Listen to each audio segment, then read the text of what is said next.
बोलने का इंतजार तो क्या करो, बैठने का। चलिए, तो हो गया लॉगिन। तो स्टार्ट करेंगे हम लोग थर्मल फिजिक्स से। ठीक है, थर्मल फिजिक्स के बारे में आपको बता दूं तो मान के चलें कि नीट में इससे 3 से 4 क्वेश्चन निकलते हैं। ठीक है, और अगर आप मॉड्यूल अच्छे से कर लेते हैं तो ये 3 से 4 क्वेश्चन आप इजीली सही कर सकते हैं। तो फिजिक्स में 45 में से 4 क्वेश्चन इजीली सही हो सकते हैं, फॉर श्योर है। अब दो कंडीशन है इसके लिए। जब आप थर्मल फिजिक्स के क्वेश्चंस करेंगे तो पहली चीज, आपको यूनिट्स का खास ध्यान रखना है। ठीक है, देखिए फिजिक्स में अगर आपको सब कुछ आता है तो फिर भी अगर आपका क्वेश्चन गलत हो रहा है तो वो दो ही चीजों की वजह से गलत होता है। पहला यूनिट्स और दूसरा कैलकुलेशन। ठीक है, वो चीज थर्मल फिजिक्स में सबसे ज्यादा है कि अगर आप सब कुछ सही कर रहे हैं, सब कुछ फॉर्मूला वॉर्मूला सही पुटअप कर रहे हैं और फिर भी अगर आप सवाल गलत कर रहे हैं तो आपका गलत या तो यूनिट की वजह से होगा या कैलकुलेशन की वजह से होगा। दो जगह सबसे ज्यादा प्रोबेबिलिटी होती है गलत होने की यूनिट की, एक तो फ्लूइड और एक आपका थर्मल फिजिक्स। ठीक है, 11th वाले पोर्शन की अगर मैं प्रिसाइजली बात करूं तो एक आपको यहां पर सबसे ज्यादा ध्यान रखना है यूनिट्स का और एक आपको ध्यान रखना है कैलकुलेशन का। ठीक, थर्मल फिजिक्स के अंदर हम लोग पढ़ेंगे क्या क्या। देखिए स्टार्ट होता है, सबसे पहले हम लोग टेम्परेचर के बारे में थोड़ी सी बात करते हैं, तो वो बहुत बेसिक आइडिया है जिसके बारे को आप लोग जानते होंगे। ठीक है, देन थर्मल एक्सपेंशन। ठीक, कि अगर आप सिस्टम को हीटअप कर रहे हैं तो उसमें एक्सपेंशन कैसा हो रहा है, 1 डायमेंशनल एक्सपेंशन है, 2 डायमेंशनल है, 3 डायमेंशन है, किस तरीके से गानी चल रही है। उसके बाद आप लोग बात करते हैं कैलोरीमेट्री के बारे में। कैलोरीमेट्री ऐसा सेगमेंट है जिसमें हम बात करते हैं कि अगर हम सिस्टम को हीट प्रोवाइड कर रहे हैं तो उस गिवन हीट से या तो सिस्टम का टेम्परेचर चेंज हो सकता है या फेस चेंज हो सकती है या दोनों काम हो सकते हैं। ठीक है, तो पहले हम टेम्परेचर चेंज करेंगे, फिर फेस कन्वर्ट करेंगे और फिर हम मिक्सचर की बात करेंगे, यानी कि दोनों काम करेंगे। ठीक है बेटा, कहाँ दिख रहा है बाहर? बाहर से यहाँ से कुछ नहीं दिखेगा। ठीक है, फिर तीसरा हमारा चैप्टर आता है केटीजी, बोले तो काइनेटिक थ्योरी ऑफ गैसेस। तो यहाँ से हमारी थ्योरी जो है प्रिसाइजली गैसेस की तरफ शिफ्ट होती है। ठीक है, कि हम लोग गैसेस के बारे में ज्यादा बातें करने लगते हैं। ठीक है, नेक्स्ट आता है थर्मोडायनेमिक्स, जहां पे हम आइडियल गैस की डिफरेंट थर्मोडायनेमिक प्रोसेस के बारे में पढ़ेंगे। प्रोसेस का नाम आप लोगों ने सुना होगा, आइसोकोरिक, आइसोबारिक, आइसोथर्मल, एडियाबेटिक, सुना आप लोगों ने? तो इन सारी प्रोसेस के बारे में स्टडी करेंगे। और नेक्स्ट जो हमारा लास्ट जो रहेगा वो सेगमेंट रहेगा हीट ट्रांसफर। हीट ट्रांसफर के अंदर हम लोग क्या क्या पढ़ेंगे, अगर हीट को एक पॉइंट से दूसरे पॉइंट तक ट्रैवल कराना है तो किन किन मोड्स के थ्रू ट्रांसफर हो सकती है। ठीक है, बेसिकली 3 मोड होते हैं, कंडक्शन, कन्वेक्शन और रेडिएशन। ठीक है, अगर ज्यादा इंपॉर्टेंट सेगमेंट की बात करें तो इसमें थर्मोडायनेमिक्स और हीट ट्रांसफर सबसे ज्यादा इंपॉर्टेंट टॉपिक है, मतलब इनमें से कम एक एक क्वेश्चन तो पक्का निकलता है। ठीक है, वो फिक्स है, एक एक क्वेश्चन तो इन दोनों चैप्टर से तो आएगा ही आएगा। ठीक है, अब बचे हुए 3 सेगमेंट रहे, कैलोरीमेट्री, थर्मल एक्सपेंशन और केटीजी। इनमें से मतलब ये है कि इनमें से 2 क्वेश्चन मिला करके आ सकते हैं। ठीक है, तो इस तरीके से चीजें चलेंगी। हम सबसे पहले स्टार्ट करेंगे हीट ट्रांसफर से। ठीक है, तो हीट ट्रांसफर हम सबसे पहले देखेंगे। तो देखिए हीट ट्रांसफर की अगर मैं आपको बात करूं तो बेसिकली यहां पर हम लोग क्या पढ़ने वाले हैं, हीट ट्रांसफर। मतलब कि अगर एक पॉइंट से दूसरे पॉइंट तक एनर्जी का प्रोपेगेशन हो रहा है तो किन किन मोड्स के थ्रू हो सकता है। प्रिसाइजली 3 मोड होते हैं, कंडक्शन, कन्वेक्शन और रेडिएशन। देखिए अगर आपको यहां से मान लीजिए जयपुर जाना हो या दिल्ली जाना हो, ठीक है, तो आपके अलग अलग मोड्स हैं, वो आपकी कन्वीनियंस के अकॉर्डिंग आप ऑप्ट करेंगे। जैसे मान लीजिए किसी को कार पसंद है, वो कार से जाएगा। अब किसी के पास कार नहीं है तो हो सकता है बस से जाए, कोई बस से ट्रैवल करना पसंद नहीं करता तो हो सकता है ट्रेन से जाए। फ्लाइट कनेक्टिविटी हमारे यहाँ है नहीं तो फ्लाइट का ऑप्शन है नहीं।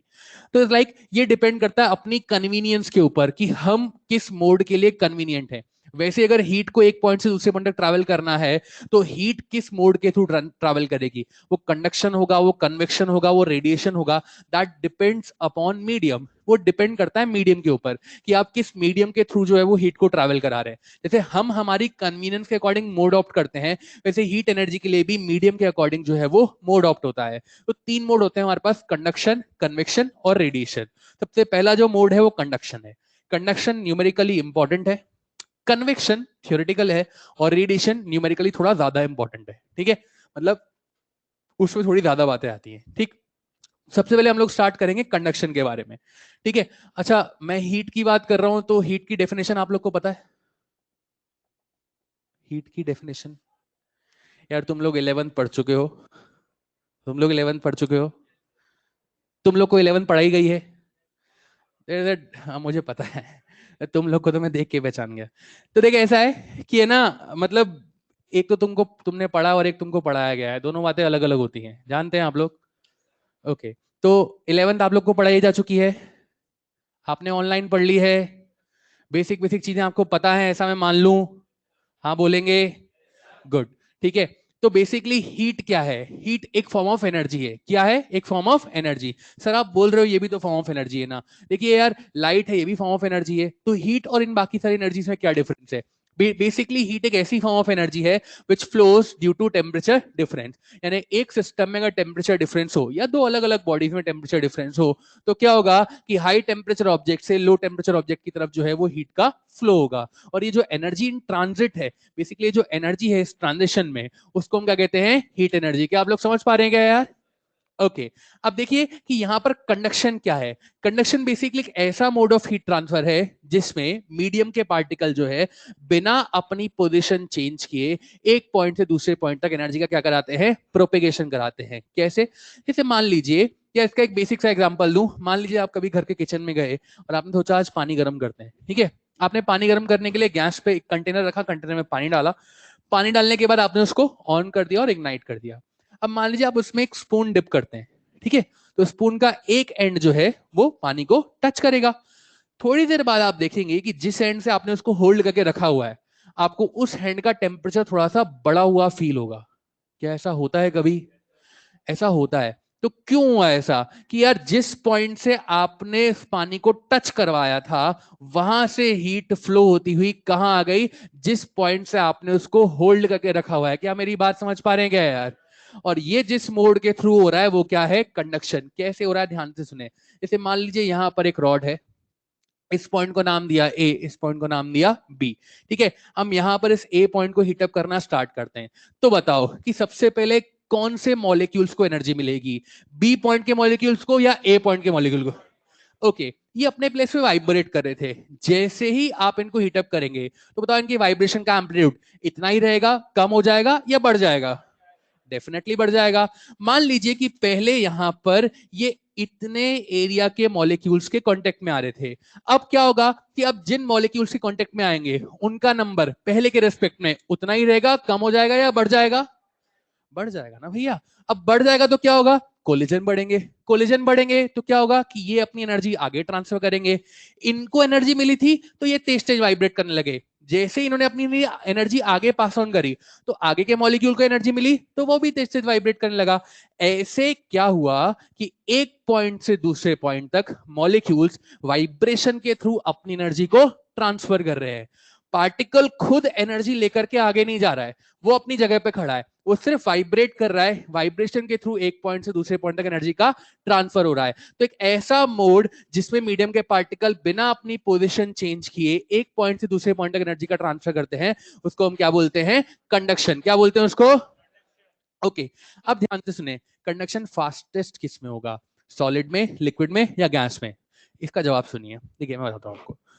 होता क्या है कि बेसिकली आपको यहां पर कंडक्शन करवाना है। कंडक्शन कैसे करवाना है कि मीडियम का पार्टिकल वाइब्रेट करेगा, पड़ोस वाले से टकराएगा, एनर्जी का ट्रांसफर करेगा, फिर पड़ोस वाला वाइब्रेट करेगा, वो दूसरे से टकराएगा, एनर्जी का ट्रांसफर करेगा। आप क्या चाहते हैं कि एनर्जी जल्दी जल्दी ट्रांसफर हो। उसके लिए मॉलिक्यूल दूर दूर होने चाहिए, पास पास होने चाहिए, या बहुत पास पास होने चाहिए? बहुत पास पास। क्यों? क्योंकि अगर पास पास होंगे तो क्या एनर्जी जल्दी जल्दी ट्रांसफर होगी क्या यार? तो ये बहुत पास पास कहां पे होते हैं? गैस में, लिक्विड में या सॉलिड? सॉलिड में। तो कंडक्शन फास्टेस्ट कहां पे होगा? सॉलिड्स में। ठीक है, इसका एक एक्सेप्शन होता है मरकरी। ठीक है, मरकरी रूम टेम्परेचर पे लिक्विड होता है, जानते हैं आप लोग? मरकरी वही हमारे थर्मोमीटर में होता है जो। ठीक है, तो इसका एक्सेप्शन होता है मरकरी, कि मरकरी में भी जो है वो कंडक्शन के थ्रू हीट ट्रांसफर होता है। बाकी फास्टेस्ट कहां पे होगा? सॉलिड्स में। ठीक है, अच्छा अब डेफिनेशंस लिखवाऊं मैं आपको? मैं पूछ रहा हूं, डेफिनेशंस लिखवाऊं मैं आपको? ठीक है, जहां आपको नीड हो आप मुझे खुद बोल दीजिएगा, मैं आपको लिखवा दूंगा। अदरवाइज मैं मान के चलता हूँ कि नोट्स आपके पास है, हम लोग न्यूमेरिकल से फोकस करेंगे, चलेगा? जहां आपको नीड हो आप मुझे बता दीजिएगा। ओके नेक्स्ट, अब हम कंडक्शन में बात करते हैं। तो कंडक्शन में कुछ डेफिनेशंस होती हैं हमारे पास। डेफिनेशन कैसे होती हैं उससे पहले थोड़ी बहुत चीजें समझते हैं। जैसे मान लीजिए कि हमने बोला ये ए और ये बोला बी। इस पॉइंट का टेम्परेचर 100, इस पॉइंट का टेम्परेचर 0। तो यार एक बात बताओ, हीट का फ्लो कहां से कहां होता है? हाई टेम्परेचर से लो टेम्परेचर या लो टेम्परेचर से हाई टेम्परेचर?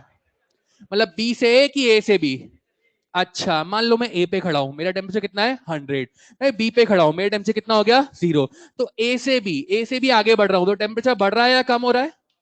बोलो ना यार। कम हो रहा है। मतलब अगर आप हीट प्रोपेगेशन की डायरेक्शन में आगे बढ़ते हैं तो सिस्टम के टेम्परेचर में क्या आता है, डिक्रीमेंट आता है। क्या आप लोग समझ पा रहे हैं क्या यार? ओके जैसे मान लीजिए 100, ये 90, ये 80, ये 70, ये 60, क्या मैं ऐसा लिख सकता हूँ क्या यार? टेम्परेचर कम हो रहा है। अच्छा मान लो यार ये 60 है, इस 60 को क्या मैं 70 माइनस 10 ऐसा लिख सकता हूँ क्या यार? ये 10 क्या है, 10, ये 10 इन दोनों का डिफरेंस है। क्या आप लोग समझ पा रहे हैं क्या यार? तो मान लीजिए अगर ये टेम्परेचर टी है तो ये वाले पॉइंट का टेम्परेचर क्या होगा, टी प्लस समथिंग या माइनस समथिंग? ओके जो समथिंग होगा जो हम घटाएंगे वो समथिंग क्या इन दोनों के बीच का डिफरेंस होगा क्या यार? डिफरेंस तो किससे लिखते हैं, टी के डेल्टा टी, टी के डेल्टा टी, और स्मॉल चेंज के लिए क्या हम लोग dt लिख सकते हैं क्या यार? हम स्मॉल चेंज मान रहे हैं तो मान लीजिए डिस्टेंस है, सपोज छोटी सी डिस्टेंस है dx, तो अब मैंने यहाँ पे एक टर्म लिखी dt, dt बोले तो टेम्परेचर है, चेंज इन टेम्परेचर, बोलो ना यार।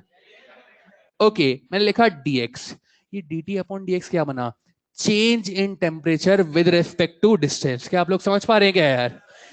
जब भी किसी क्वांटिटी में चेंज निकाला जाता है विद रिस्पेक्ट टू डिस्टेंस तो उस टर्म को हम बोलते हैं ग्रेडियंट। क्या बोलते हैं उसको? यहां पर क्या है, change in temperature with respect to distance, तो it is called temperature gradient. क्या बोलते हैं इसको?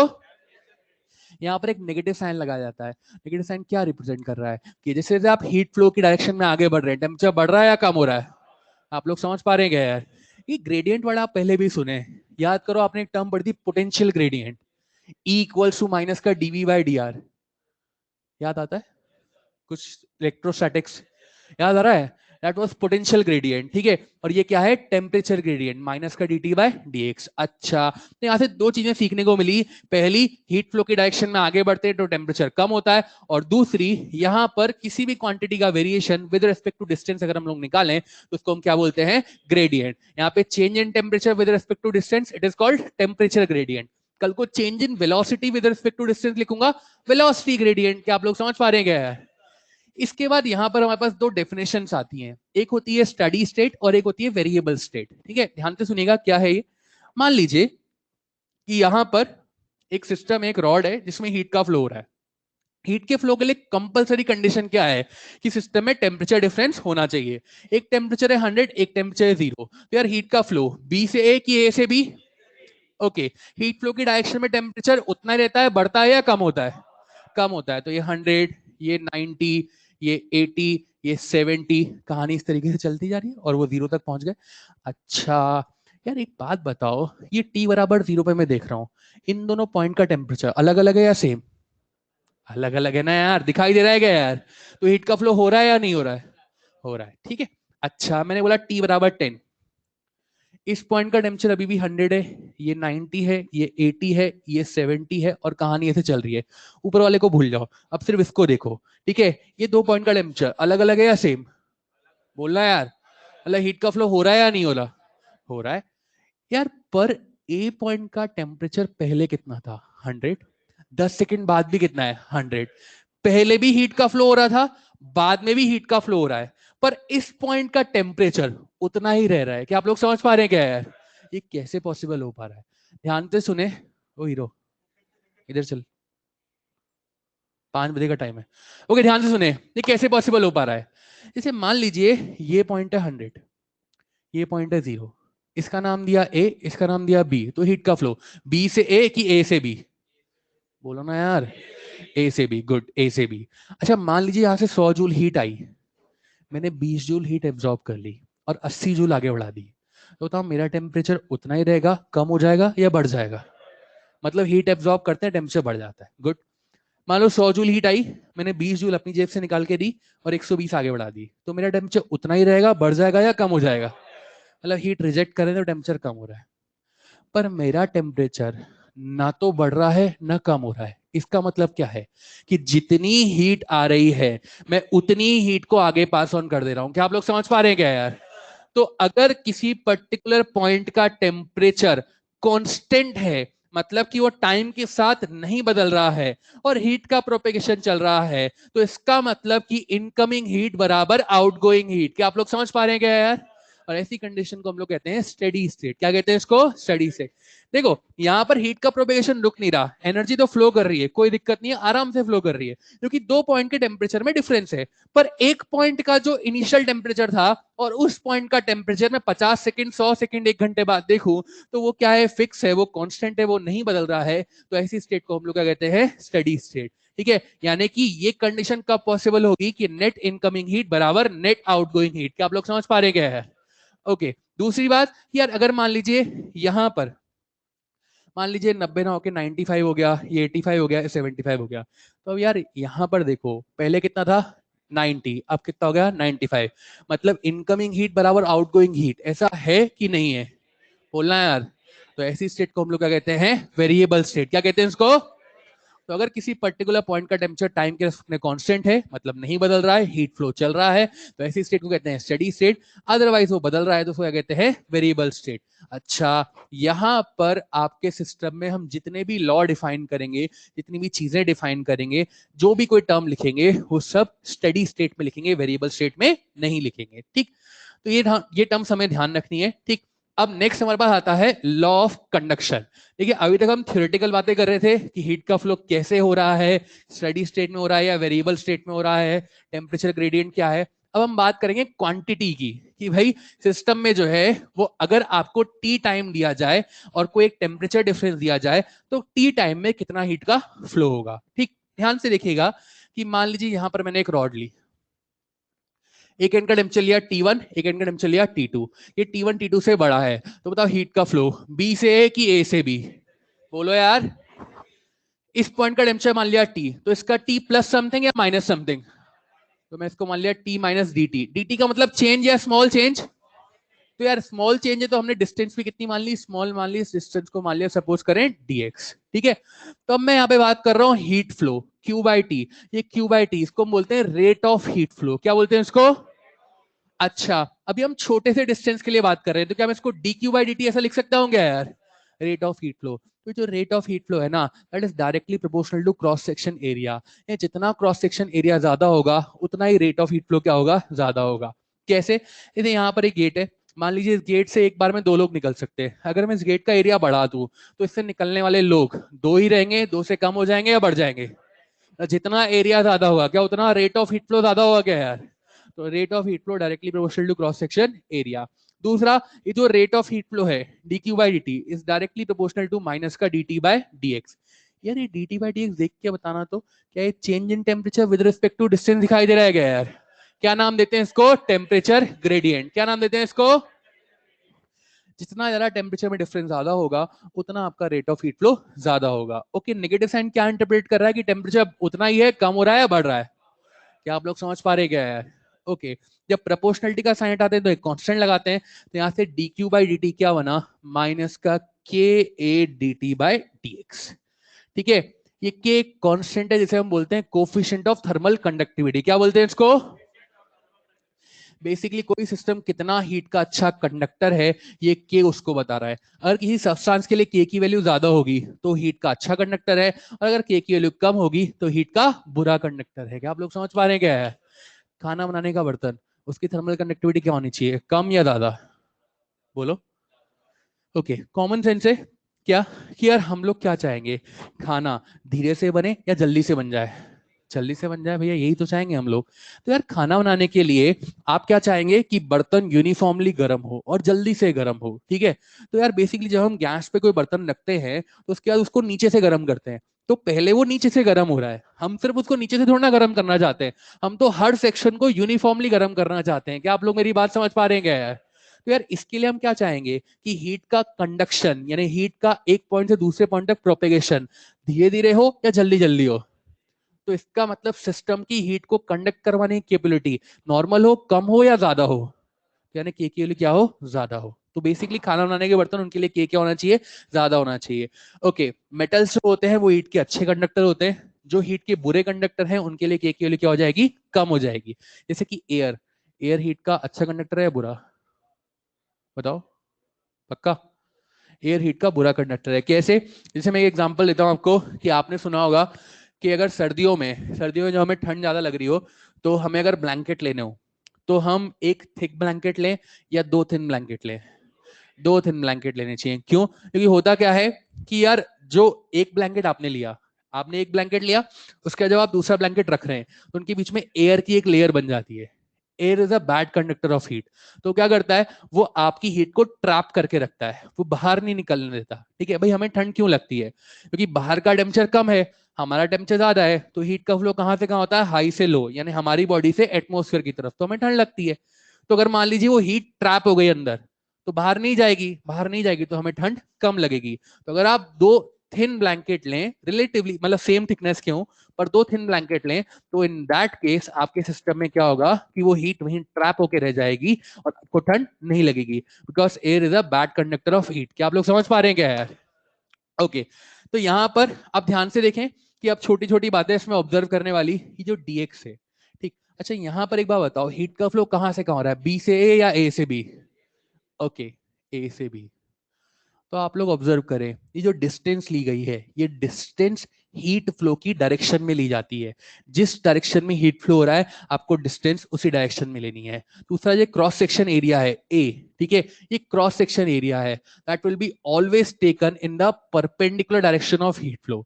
ठीक है, ये जो एरिया ए है, ये हमेशा हीट फ्लो के परपेंडिकुलर लिया जाएगा, और ये जो डिस्टेंस है, that will be always taken in the direction of heat flow. क्या आप लोग समझ पा रहे हैं क्या यार?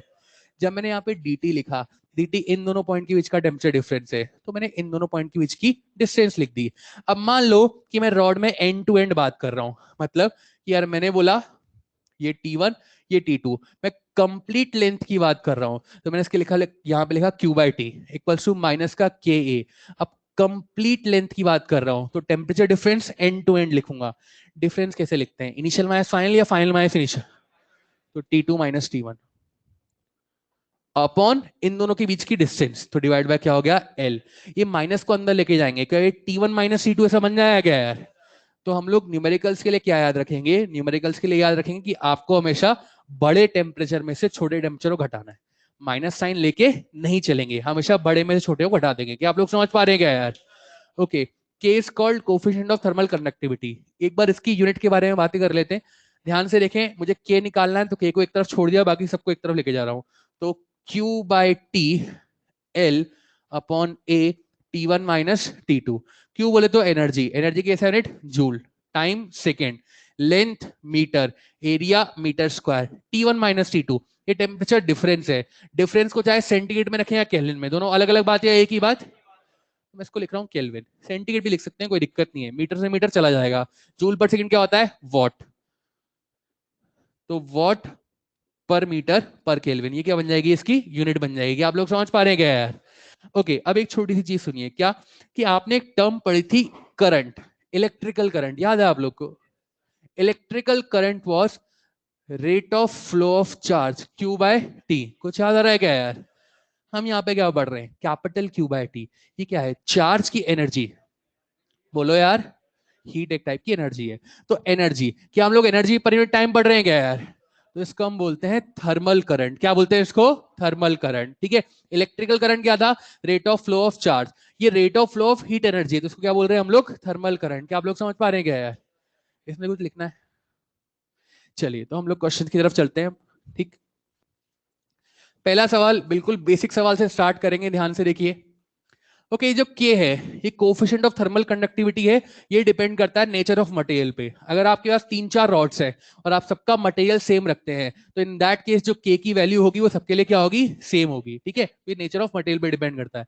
बिल्कुल बेसिक सवाल से स्टार्ट करेंगे। ठीक है, जैसे मान लीजिए यहाँ पर आपके पास 4 रॉड्स है। ठीक है, 4 सिलेंड्रिकल रॉड्स है, सबके लिए मटेरियल सेम है। मटेरियल सेम मतलब क्या सेम? मटेरियल सेम मतलब के सेम। ठीक है, यहां पर लिखी हुई है लेंथ और यहां पर लिखी हुई है रेडियस। ठीक है, तो L1 1 metre, L2 2 metre, L3 again 1 metre, L4 2 metre, R1 1 centimetre, R2 1/2 centimetre, R3 फिर 1 सेंटीमीटर और R4 1/2 सेंटीमीटर। आपको बताना है कि किसके लिए Q/T मैक्सिमम होगा, किसके लिए Q/T जो है वो मैक्सिमम होगा। सबका मटेरियल सेम है, बहुत आराम से कर सकते हैं, जल्दी से ट्राई करेंगे।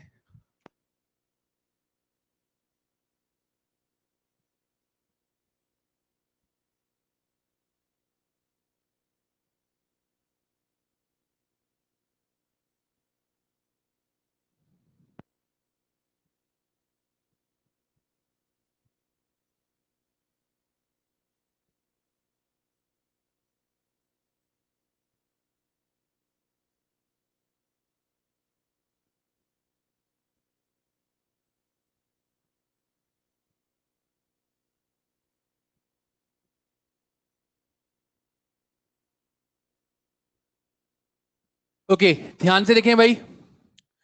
अच्छा, एक चीज और, वैसे यहाँ पे बोल के नहीं दी हुई थी, पर ये इसलिए नहीं थी ताकि आप खुद से समझ सकें इस बात को कि यार बेसिकली यहाँ पर मैं बात कर रहा हूँ Q by T. Q by T का फॉर्मूला होता है K A T one minus T two upon L. ठीक है, सबके लिए के सेम है। मुझे डेल्टा टी के बारे में कुछ नहीं बोला, तो आपको ये खुद से समझते आना चाहिए कि यार यहाँ पे और कोई ऑप्शन है नहीं, तो लाइक मुझे डेल्टा टी सेम मानना पड़ेगा। समझ पा रहे हैं आप लोग, या वो खुद से जजमेंट लेते आना चाहिए। ठीक है, तो क्या बन जाएगा, इसको भी कांस्टेंट मान लीजिए, directly proportional to A by L, generally बता देता है, पर यार यहाँ पर और कोई ऑप्शन है नहीं। यहाँ पर ऐसा भी नहीं कि मैं सबके लिए जो है वो इसको अलग अलग मान लूं, अलग अलग कैसे मान सकता हूँ, कोई ऑप्शन ही नहीं है। तो like directly proportional to A by L. अब ये क्या होता है, क्रॉस सेक्शन एरिया। ध्यान से देखिए, मान लीजिए सिलेंड्रिकल रॉड है, तो इसका क्रॉस सेक्शन क्या होता है, सर्कल। समझते हैं आप लोग, तो सर्कुलर क्रॉस सेक्शन का एरिया क्या लिखेंगे, पाई आर स्क्वायर। तो क्या बनेगा, directly proportional to are square by L. तो जिसके लिए आर स्क्वायर बाय एल की वैल्यू ज्यादा, उसके लिए क्यू बाई टी क्या हो जाएगा, ज्यादा। क्या आप लोग समझ पा रहे क्या यार? अब कई लोगों को यहाँ पे कंफ्यूजन होता है क्या कि सर ये सेंटीमीटर में है, ये मीटर में है, तो क्या हम सेंटीमीटर को कन्वर्ट करें या ऐसे ही रहने दें? ऐसे ही रहने दें। आप कंपेयर कर रहे हैं, क्या आप लोग समझ पा रहे हैं क्या यार? आप कंपेयर कर रहे हैं यहाँ पर, तो कंपेयर कर रहे हैं तो लाइक चल जाएगा, कोई दिक्कत नहीं है। अगर मान लो वैल्यू निकाल रहे होते तो सेंटीमीटर को मीटर में कन्वर्ट करते। आप कंपेयर कर रहे हैं, सबके लिए 10⁻⁴ लगाएंगे तो वो कट जाएगा। सर 10⁻⁴ क्यों बोल रहे हैं, क्योंकि वो आर स्क्वायर है, अदरवाइज 10⁻² बोलता। ठीक, तो ये कर सकते हैं वाला सवाल। ओके, नेक्स्ट अगला सवाल करते हैं, ध्यान से देखिएगा। नेक्स्ट क्वेश्चन, अब सवाल थोड़ा चेंज कर रहे हैं। मान लीजिए कि यहां पर आपके पास एक क्यूबिकल रूम है। ठीक है, यहां पर आपके पास एक क्यूबिकल रूम है। क्वेश्चन ने आपको बताया है इस क्यूबिकल रूम के लिए, या इस क्यूबिकल रूम के अंदर आइस भरी है 0 डिग्री सेंटीग्रेड पे। ठीक है, इसके बाहर का टेम्परेचर है 45 डिग्री सेंटीग्रेड। ठीक, आपको बोला इस क्यूब की जो साइड लेंथ है, वो साइड लेंथ जो है वो वो 30 सेंटीमीटर है। ठीक है, वो 30 सेंटीमीटर है। बोला इस क्यूब की जो थिकनेस है, ठीक है, थिकनेस वो मान लीजिए 10 सेंटीमीटर है। ठीक है, आपको बोला है कि इसके लिए जो के है वो 0.1 वॉट पर मीटर पर केल्विन है। तो और लेटेंट हीट ऑफ फ्यूजन ये आपको दिए हुए 3.36 इंटू 10⁵ जूल पर केजी। क्वेश्चन आपसे बोल रहा है फाइंड, लिखिएगा find amount of ice melted, find amount of ice melted in 1 hour, find amount of ice melted in 1 hour।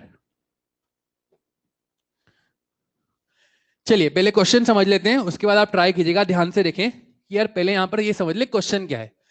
Basically आपको ये बोल रहा है कि एक क्यूबिकल रूम है, यही रूम मान लीजिए, इसमें आपने पूरा आइस भर दिया, इसको आइस से भर दिया, 0 डिग्री सेंटीग्रेड की आइस है।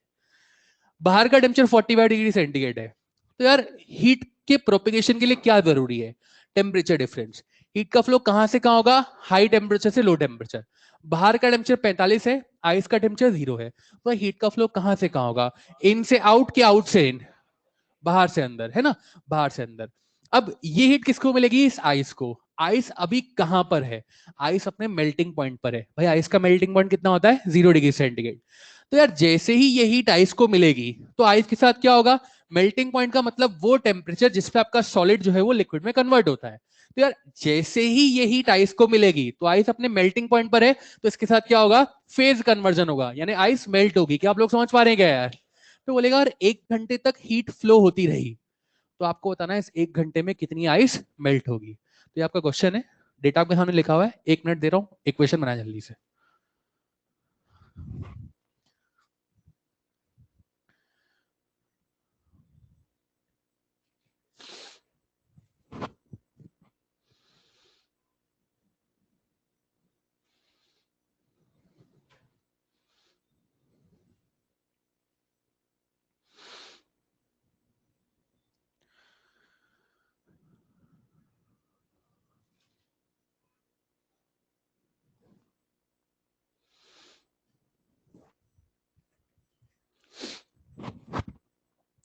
चलिए इधर सुने, देखिए सिंपल सा सवाल है, सिर्फ इक्वेशन बना के दे रहा हूं आपको, सब इंटेलिजेंट लोग इधर देखेंगे ध्यान से कि यार ये अपने से पूछ रहा है कि बताओ 1 घंटे में कितनी आइस मेल्ट होगी।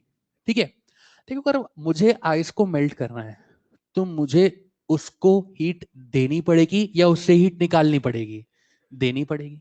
अच्छा, अगर आइस को मेल्ट करना है तो उसको जो हीट दी जाती है Q, that is equal to what? M into LF। इस LF को हम लोग बोलते हैं लेटेंट हीट ऑफ फ्यूजन। क्या बोलते हैं इसको? Latent heat of fusion.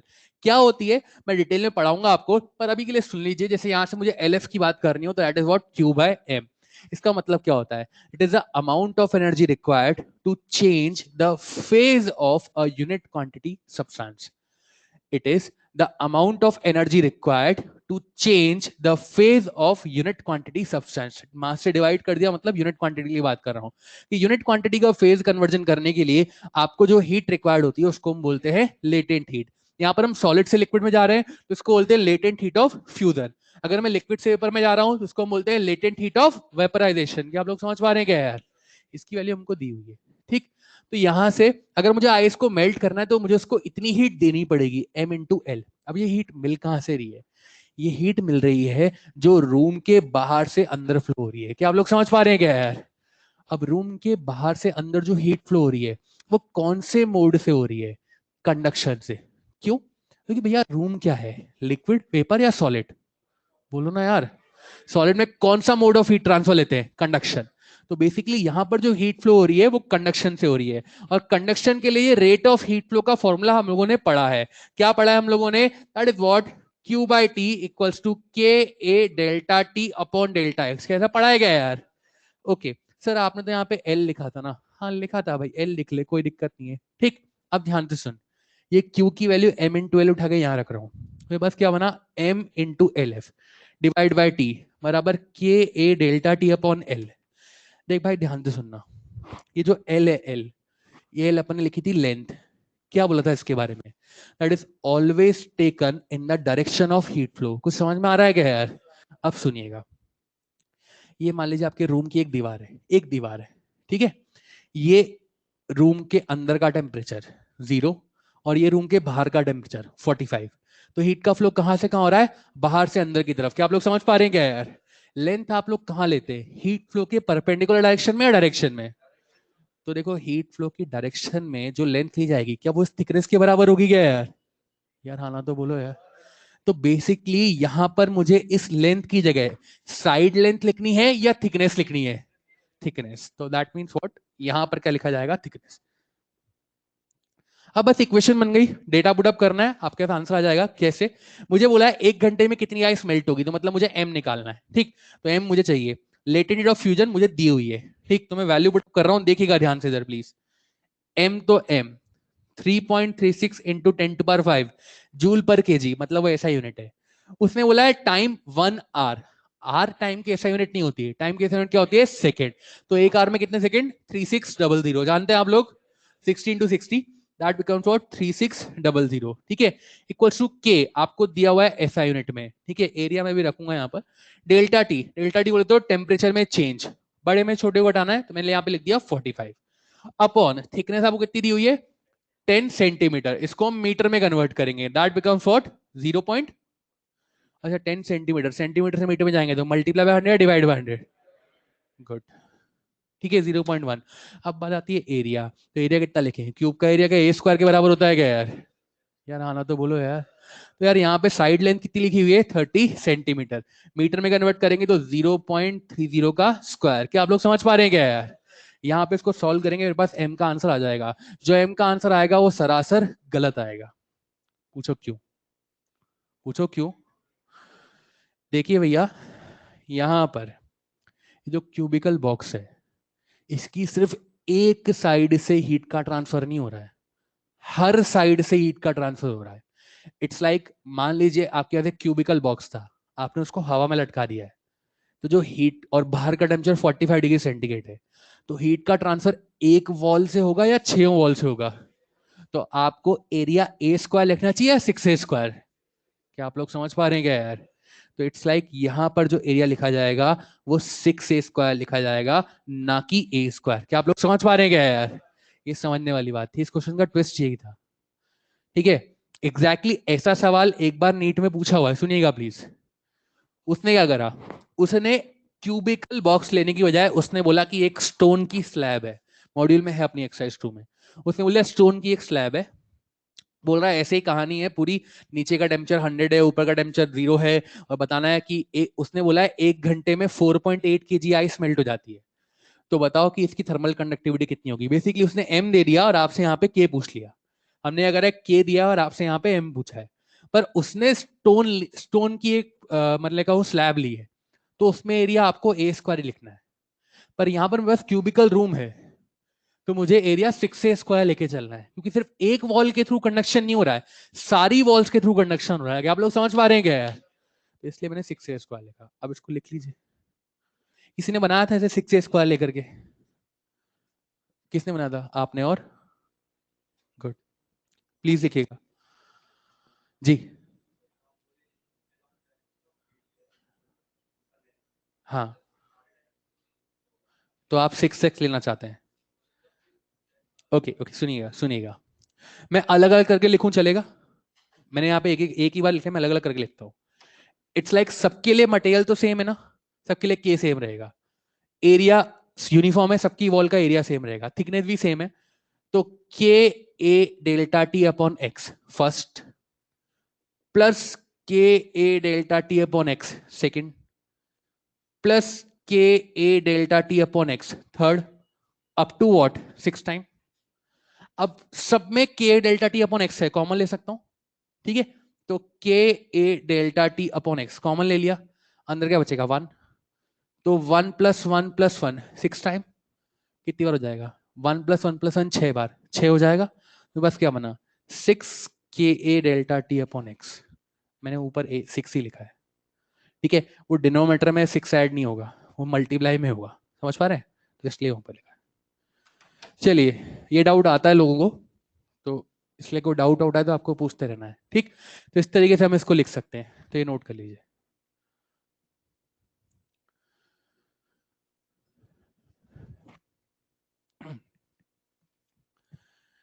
Next, अगला सवाल आप लोग लिखेंगे, ये कैलकुलेट कर लेंगे आप लोग, ये कैलकुलेट कर लेंगे ना आप लोग? अगला क्वेश्चन लिखेंगे, a cylindrical rod, नहीं, the ends of the cylindrical rod, the ends of the cylindrical rod are maintained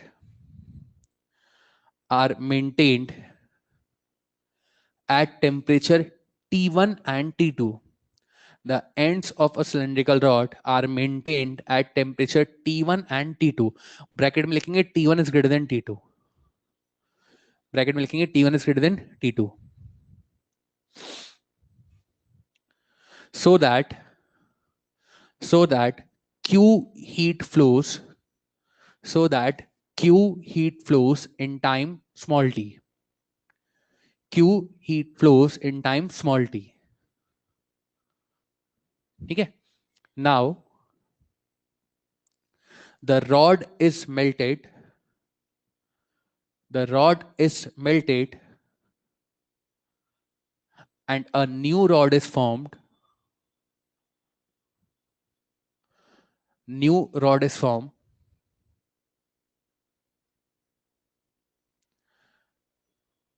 of half of new rod is formed whose radius is half of the initial one. Is half of the initial one. Find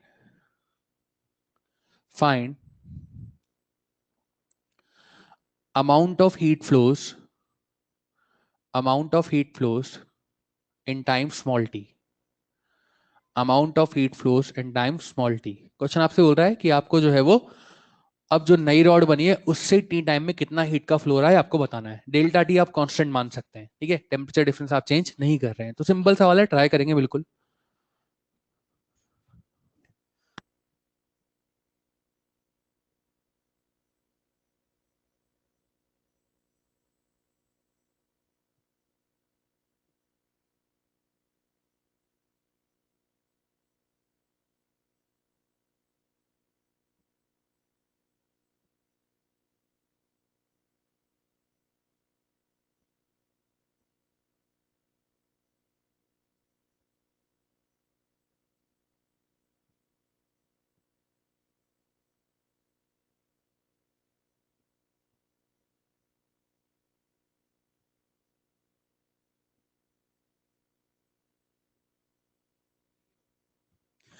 आपके पास एक cylindrical rod है, ठीक है, rod के एक and पे temperature T1 है, एक एंड पे टेम्परेचर T2 है। क्वेश्चन ने बताया T1 ग्रेटर देन T2 है, तो बोल रहा है आपको T टाइम में क्यू हीट फ्लो हो रही है। मैं जानता हूं Q बाय T का जो फॉर्मूला होता है वो होता है KA delta T upon L, ठीक है, ऐसा फॉर्मूला होता है। आप ध्यान से देखें सब इंटेलिजेंट लोग इधर, यहां पर उसने बोला है कि यार आपके पास जो है वो रॉड है, उसको आपने मेल्ट कर दिया, मेल्ट करके नई रॉड बना दी, तो नई रॉड बनाएंगे तो उसका मटेरियल बदल जाएगा या वही रहेगा? वही रहेगा, यानी के कांस्टेंट। टेम्परेचर डिफरेंस आपने कांस्टेंट कर रखा है, यानी डेल्टा डी कांस्टेंट। क्वेश्चन आपसे बोल रहा है कि टी टाइम में कितना हीट फ्लो होगा, तो टी भी क्या है? कांस्टेंट, ठीक है। मेरे पास क्या बना? Q directly proportional to A by L, जो जो टर्म कांस्टेंट थी वो मैंने हटा दी, directly proportional to A by L. अब ध्यान से सुने, तो यार जो रॉड होती है, रॉड का क्रॉस सेक्शन क्या होता है? सर्कल, और सर्कल का एरिया कितना होता है? Pi are square, that becomes directly proportional to are square by L. तो मैं ऐसा लिख सकता हूं कि Q1 by Q2 equals to R1 square by R2 square into L2 by L1, मैं ऐसा लिख सकता हूं।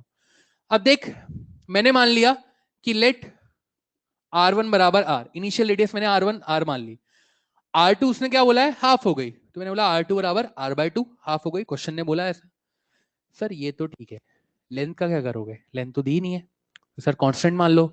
नहीं भाई, यहाँ कांस्टेंट नहीं मान सकते, हर जगह ऐसे मर्जी का राज नहीं चलता है, कांस्टेंट नहीं मान सकते। तो सर फिर क्या करें आप?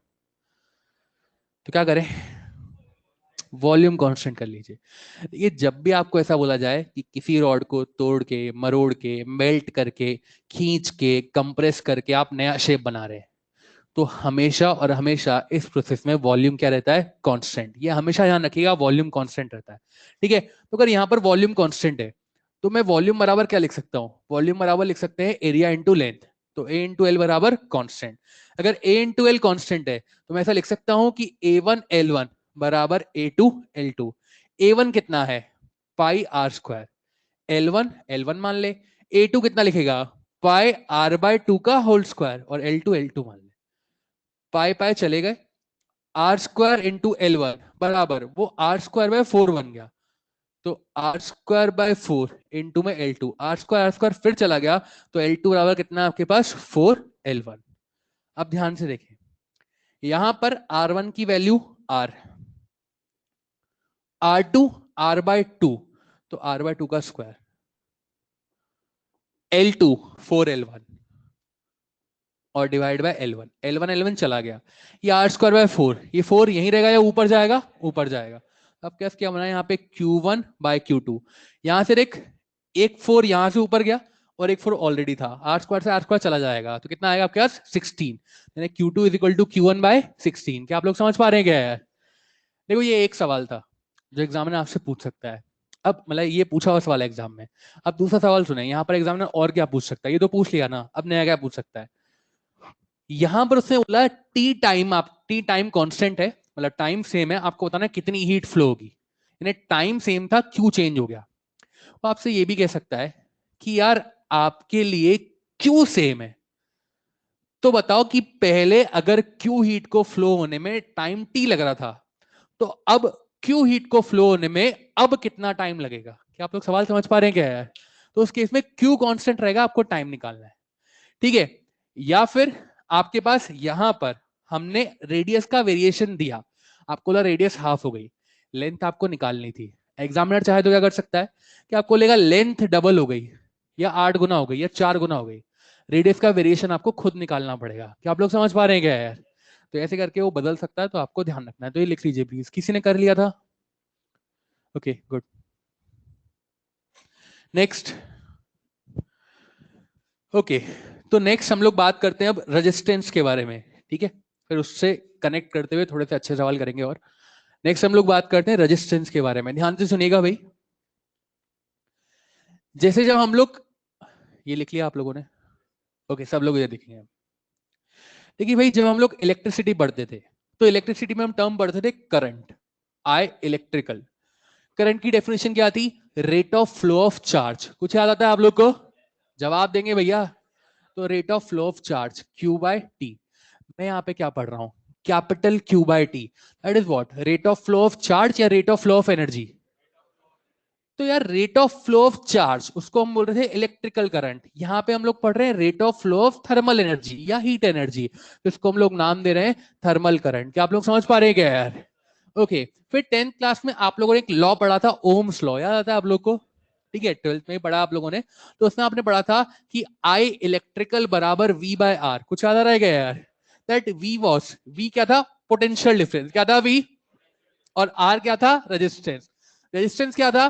कि भैया hindrance produce in the path of electrical current. क्या आप लोग समझ पा रहे हैं क्या यार? 10th क्लास की एनसीईआरटी में एक सवाल हुआ करता था कि करंट के प्रोपेगेशन के लिए आपको दो कंडीशंस बतानी है। तो वो दो कंडीशन क्या थी? हालांकि आप 12th भी पढ़ चुके हैं अब, ठीक, पर वो दो कंडीशन क्या थी कि यार there must be a potential difference and circuit must be close. कुछ याद आ रहा है क्या यार? ओके, यहाँ पर वी क्या है? Potential difference. क्या है वी? Potential difference. तो electrical current equals to potential difference divide by electrical resistance. Current के फ्लो होने के लिए पोटेंशियल डिफरेंस रिक्वायर्ड है। तो बताओ थर्मल करंट के फ्लो होने के लिए क्या रिक्वायर्ड है? पोटेंशियल डिफरेंस या टेम्परेचर डिफरेंस? तो जो काम वहां पे पोटेंशियल डिफरेंस कर रहा है, क्या वो काम यहाँ पे टेम्परेचर डिफरेंस कर रहा है क्या यार? तो मैं यहाँ पे क्या लिख सकता हूँ कि आई थर्मल बराबर what? Delta T by are.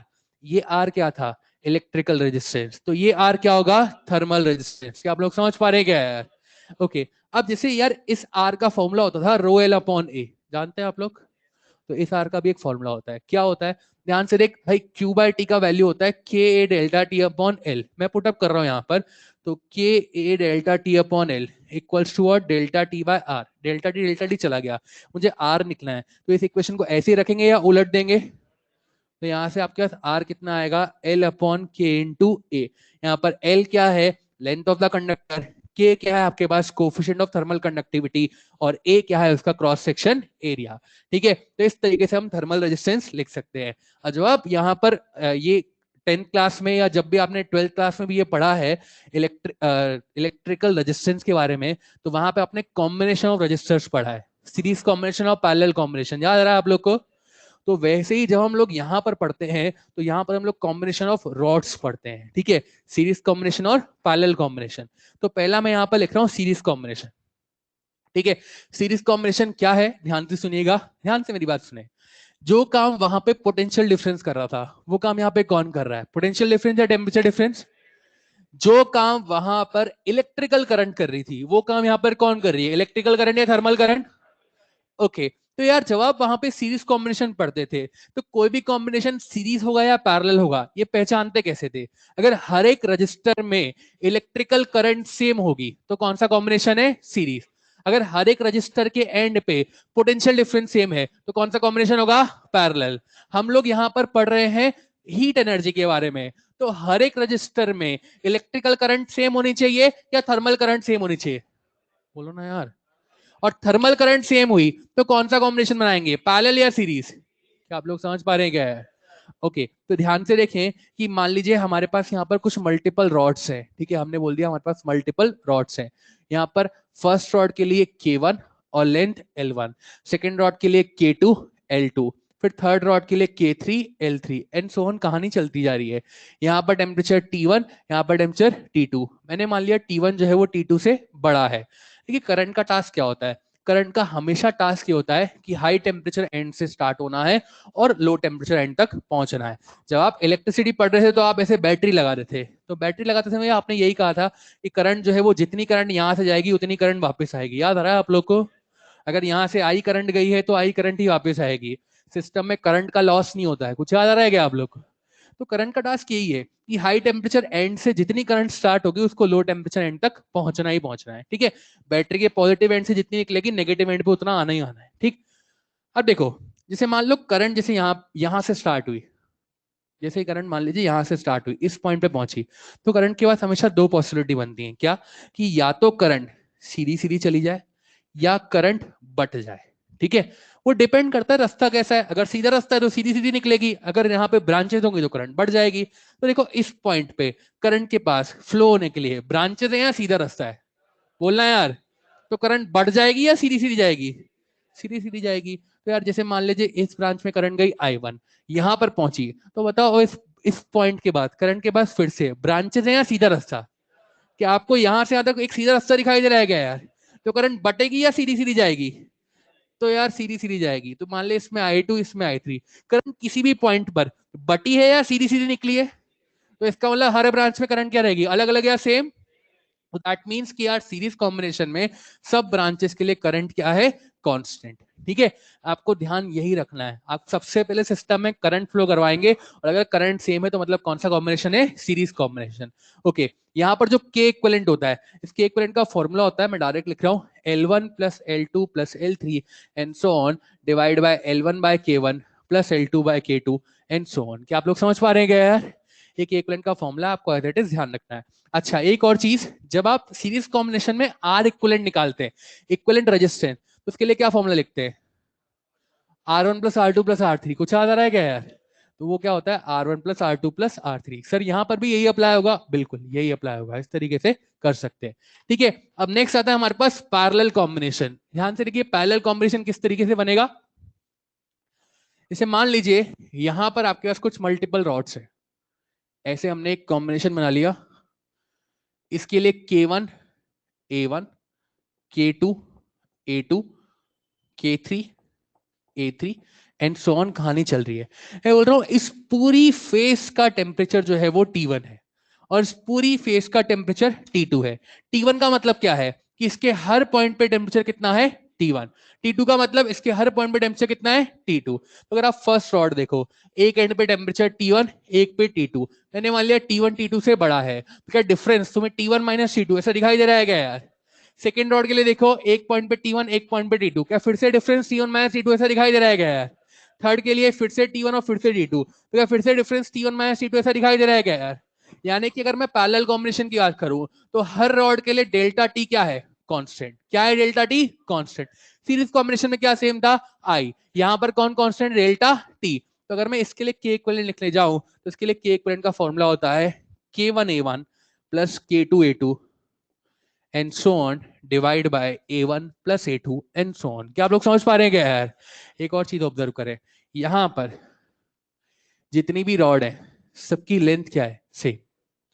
और इसमें देखें, जितनी भी रॉड है सबके लिए क्रॉस सेक्शन एरिया क्या है, सेम। सर क्या ऐसे भी पहचान सकते हैं क्या, नहीं।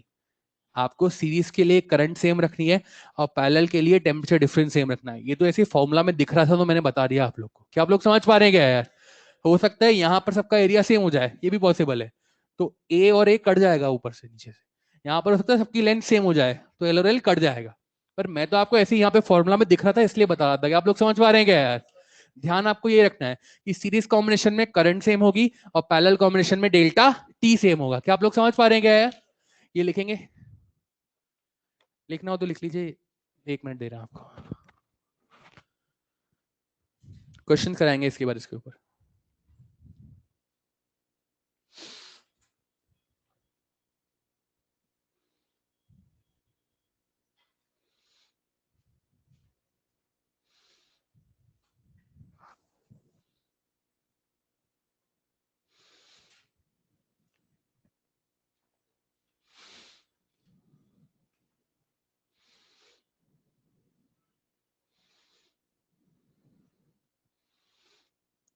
चलिए,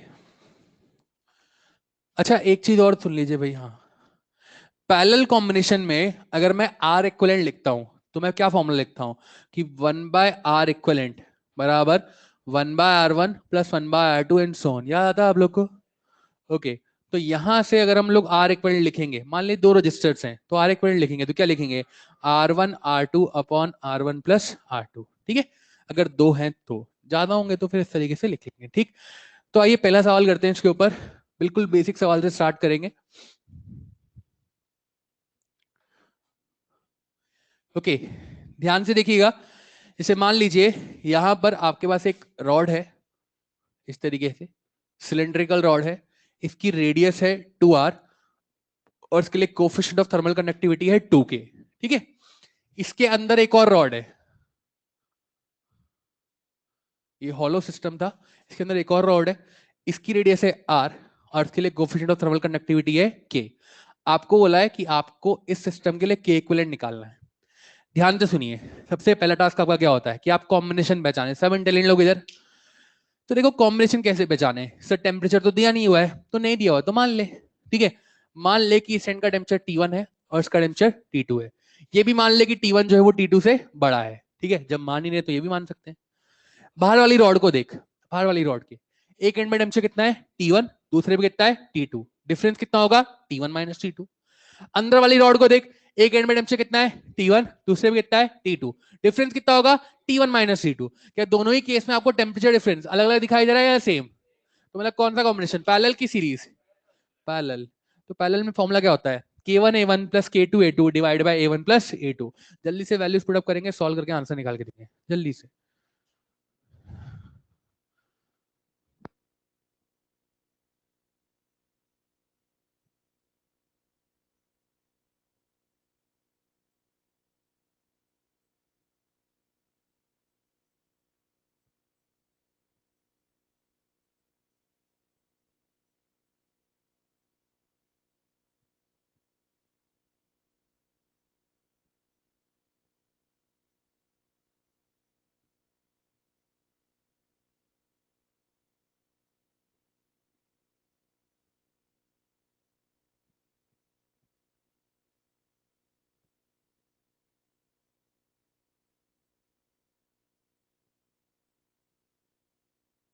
ध्यान से देखें सब लोग इधर। मान लीजिए मैं अंदर वाली रॉड को 1 मान लेता हूं, बाहर वाली रॉड को 2 मान लेता हूं। इधर देखेंगे सब इंटेलिजेंट लोग, मैं लिखा K equivalent, that is what K1A1 plus K2A2 divide by A1 plus A2। Formula लिख दिया मैंने। सबसे पहले देखें K1, बोल के बताएंगे K1 के लिए कितनी है K। अब एरिया, रॉड का क्रॉस सेक्शन क्या होता है सर्कल, तो एरिया कितना हो जाएगा पाई आर स्क्वायर। K2 मैंने लिख दिया यहाँ पर 2K, बाहर वाली रॉड को 2 मान रखा है तो K2 कितना हो गया 2K। A2 रेडियस कितनी है इसकी 2R, so that becomes what pi into 2R का स्क्वायर। क्या आप लोग समझ पा रहे हैं क्या यार? रिस्पेक्टिवली वैल्यू पुट अप करेंगे, आपके पास आंसर आ जाएगा। कितने लोगों ने ये लिख लिया था, हाथ ऊपर करेंगे। ये सरासर गलत है। तुम्हें लगता है यार मैं इतना सिंपल क्यों पूछूंगा? ध्यान से देखो, ये हॉलो सिस्टम है तो इट्स समथिंग लाइक, ये कहानी ऐसे है, ये R और ये 2R, टॉप व्यू देखो इसका। तो बाहर वाले का एरिया कितना लिखोगे पाई 2R का स्क्वायर माइनस R का स्क्वायर। 10th क्लास की गणित। क्या आप लोग समझ पा रहे हैं क्या यार? मैंने बोला था ये हॉलो सिस्टम है, तो इट्स पाई 2R का स्क्वायर माइनस R स्क्वायर। तो इस तरीके से आप वैल्यू पुट अप करेंगे तब आपके पास आंसर आएगा। क्या आप लोग समझ पा रहे हैं क्या यार? यार हाँ ना तो बोलो यार। कितने लोगों ने ये लिखा था? लिखो, ये 10th class surface area volume. लिखो भैया। नेक्स्ट,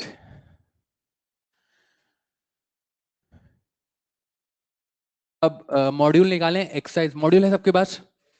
जल्दी से निकालें मॉड्यूल। जिन लोग के पास मॉड्यूल नहीं है प्लीज नेक्स्ट लेक्चर से मॉड्यूल लेकर के आएंगे। मॉड्यूल है बेटा? निकालें प्लीज, अगर नहीं है तो शेयर करें। Exercise 1 question number 45, question number 45।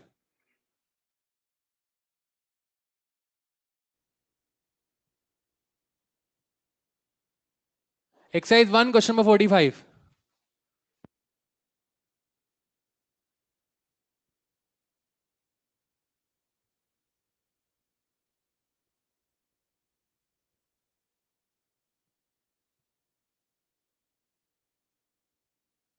Exercise 1 question number 45, और प्लीज नेक्स्ट लेक्चर से मॉड्यूल लेकर के आए। देखो भाई क्वेश्चन नंबर 45 है वो क्या दिया हुआ है, ध्यान से देखें। आपको बोला है, रीड करेंगे भाई, उसमें आपको क्या बोला है, आपको बोला है कि यहां पर इस तरीके से दो रॉड्स बनाई हुई है, ठीक है। एक टेम्परेचर लिखा हुआ है 0 डिग्री सेंटीग्रेड और एक टेम्परेचर लिखा हुआ है 100 डिग्री सेंटीग्रेड। दोनों की लेंथ लिखी हुई है L और L। आइडेंटिकल रॉड्स बोली है उसने आपको, बोली है ऐसा? अरे बोलिए क्या भैया, आइडेंटिकल रॉड्स हैं। बोल रहा है फर्स्ट कॉम्बिनेशन से 20 कैलोरी हीट जो है वो 4 मिनट्स में फ्लो हो रही है, ठीक है। 20 कैलोरी हीट जो है वो 4 मिनट में फ्लो हो रही है। तो अब बोल रहा है इसके बाद आपने कॉम्बिनेशन चेंज कर दिया, यहाँ पर ऐसे बना दिया, ठीक। इस एंड का टेम्परेचर 0 डिग्री सेंटीग्रेड, इस एंड का टेम्परेचर 100 डिग्री सेंटीग्रेड, ठीक है। तो बोल रहा है कि यहां से अगर आपको 20 कैलोरी हीट फ्लो करवानी है तो अब जो है वो नया टाइम कितना लगेगा? क्या आप सवाल समझ पा रहे हैं क्या यार? क्वेश्चन ने बोला है आइडेंटिकल रॉड। जब भी आपको क्वेश्चन बोलेगा आइडेंटिकल रॉड है तो हमेशा ध्यान रखिएगा, आइडेंटिकल रॉड का मतलब होता है उनके लिए एल भी सेम है, के भी सेम है और ए भी सेम है। इन शॉर्ट उनका रेजिस्टेंस सेम है। क्या आप लोग समझ पा रहे हैं क्या यार? ठीक है, आइडेंटिकल रॉड बोले मतलब उनका रेजिस्टेंस क्या है, सेम। तो चलिए 1 मिनट आप क्या ट्राई करेंगे, और प्लीज नेक्स्ट लेक्चर से मॉड्यूल लेकर के आए सब लोग।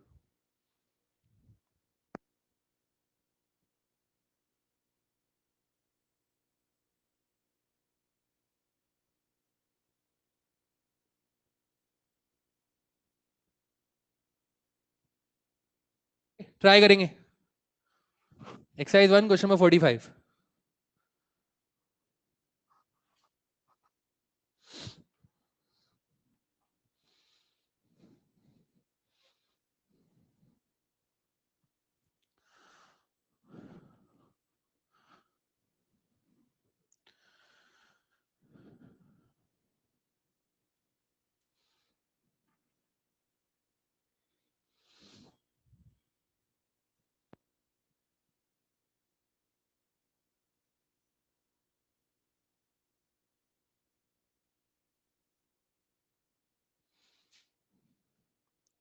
बिल्कुल बेसिक सवाल है।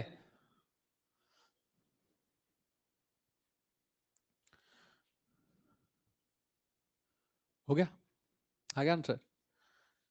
चलिए इधर देखें सब लोग, इधर देखो भाई, मैं जानता हूं आई, आई बोले तो थर्मल करंट। थर्मल करंट का फॉर्मूला क्या होता है? Q by T. और थर्मल करंट का एक और फॉर्मूला होता है क्या? Delta T by R. ठीक है, तो ध्यान से देख, दोनों ही फॉर्मूला थर्मल करंट के, तो मैं दोनों को इक्वेट कर रहा हूं। यहां पर Q क्या है? एनर्जी। डेल्टा टी क्या है? Temperature difference. T क्या है? टाइम। और R क्या है? रेजिस्टेंस। ठीक है, कौन सा रेजिस्टेंस, इलेक्ट्रिकल या थर्मल? तो थर्मल। ध्यान से देख, बोल रहा है 20 कैलोरी हीट फ्लो हो रही है पहले केस में, और दूसरे केस में भी 20 कैलोरी फ्लो हो रही है, यानी दोनों केस के लिए Q क्या है? अलग अलग या सेम? सेम। तो Q कांस्टेंट। देख पहले केस को देख, टोटल टेम्परेचर डिफरेंस कितना है एंड टू एंड? क्या 100 माइनस 0 100 दिखाई दे रहा है क्या यार? यार हाँ ना तो बोलो यार। और दूसरे को भी देख, कितना डिफरेंस दिखाई दे रहा है? 100 माइनस 0 100। डेल्टा टी क्या है? सेम। जैसे जो टाइम है टी, क्या वो डायरेक्टली प्रोपोर्शनल टू आर दिखाई दे रहा है क्या यार? अरे हाँ ना तो बोलो यार। तो दैट मीन्स कि जो टाइम है that is directly proportional to R. देख अगर मैं बात करूं फर्स्ट सिस्टम, तो वहां पे कितनी रॉड है, एक या दो? बोलना। तो मुझे क्या निकालना चाहिए, आर या आर इक्वलेंट? सेकेंड वाले सिस्टम को देख, वहां पर भी कितनी रॉड है, एक की दो? तो मुझे क्या निकालना चाहिए, आर या आर इक्वलेंट? अगर मैं फर्स्ट कॉम्बिनेशन को देखूं, तो फर्स्ट कॉम्बिनेशन कैसा दिखाई दे रहा है, पैरेलल की सीरीज? बोलना यार। सीरीज, तो सीरीज कॉम्बिनेशन अगर दिखाई दे रहा है, तो सीरीज कॉम्बिनेशन में जो आर इक्विवेलेंट होता है, ध्यान से सुनेगा, मैं के इक्विवेलेंट नहीं लिख रहा हूं, मैं आर इक्विवेलेंट लिख रहा हूं। तो आर इक्विवेलेंट कितना होता है? देख भैया, रॉड्स आइडेंटिकल है, आइडेंटिकल है मतलब रेजिस्टेंस क्या है, सेम। जब भी बोल रहे ना आइडेंटिकल रॉड, मतलब रेजिस्टेंस क्या है, सेम। तो यानी कि यहां पर आर इक्विवेलेंट कितना होगा, R1 प्लस R2। पहली रॉड के लिए भी मान ले आर, और दूसरी रॉड के लिए मान ले आर, कितना हो गया, 2R। क्या आप लोग समझ पा रहे हैं क्या यार? अरे हाँ ना बोलो यार। दूसरा वाला केस देख, कौन सा कॉम्बिनेशन है, सीरीज के पैरेलल? बोलना। दिखाई दे रहा है क्या? कैसे? देख इस पूरी फेस का टेम्परेचर है 100, इस पूरी फेस का टेम्परेचर है 0। क्या दोनों रॉड के लिए आपको टेम्परेचर डिफरेंस अलग अलग दिखाई दे रहा है या सेम? सेम। तो इसका मतलब यहां पर डेल्टा टी क्या है, कांस्टेंट। बोल तो कौन सा कॉम्बिनेशन है, पैरेलल। मैं जानता हूं पैरेलल कॉम्बिनेशन में आर इक्विवेलेंट कितना होता है, R1 R2 upon R1 plus R2। तुम लोग जानते हो क्या यार? दोनों आर सेम है, तो R into R upon R plus R, बोले तो आर बाय टू। अब बस कहानी खत्म, कि यहां से देख, T1 बाय T2 बराबर R equivalent 1 divide by R equivalent 2। R equivalent 1 कितना है, 2R। आर इक्वलेंट 2 कितना है, आर बाय 2। पहले के लिए आपको टाइम दिया है 4 मिनट, T2 आपसे पूछा है, क्या आप लोग क्रॉस मल्टीप्लाई करके T2 निकाल सकते हैं क्या यार? हाँ ना तो बोलो यार। बस आपका आंसर आ जाएगा। ठीक, तो इस तरीके से आप प्रोसीड कर सकते हैं, आपका आंसर आ जाएगा। दैट इज व्हाट, 1 मिनट आ रहा है आई थिंक। ठीक है, किसी का आंसर आया था? गुड। चलिए तो लिख लीजिए, कोई और तरीका किया था या ये किया था? हाँ, Q बाई टी। ओके ठीक है, चलिए तो इस तरीके से आप सवालों कर सकते हैं। ठीक, जल्दी से लिख लीजिए, फिर नेक्स्ट पैटर्न की तरफ बढ़ेंगे हम लोग।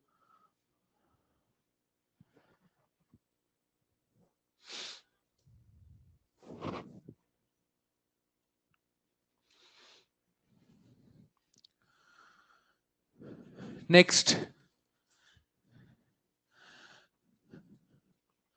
ओके, तो अब इस तरह के क्वेश्चंस में या मैं इस तरह के कॉम्बिनेशन में मल्टीपल रॉड्स में जो अब नेक्स्ट सवाल पूछा जाता है वो पूछा जाता है टेम्परेचर ऑफ जंक्शन के बारे में, कि टेम्परेचर ऑफ जंक्शन आपको निकालना है।